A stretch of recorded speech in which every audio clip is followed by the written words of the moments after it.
Campus নিচ্ছি, ওই তুলাগুলো থাকে না, আগে তুলার মধ্যে দিচ্ছি, তখন আমি দেখব জল দিলে পাউডার হয় না গলে যায়, দেখি।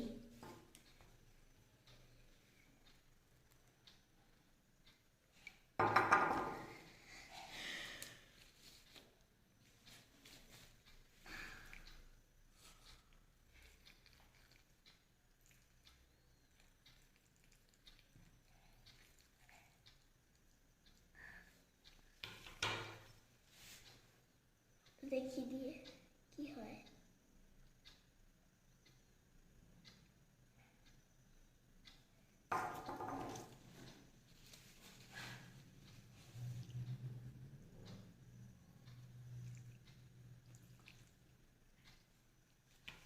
এ দেখো স্নোয়ের মতন হয়ে গেছে। এক্সপেরিমেন্টটা ভালো লাগলে লাইক করে দাও। Tata, bye bye.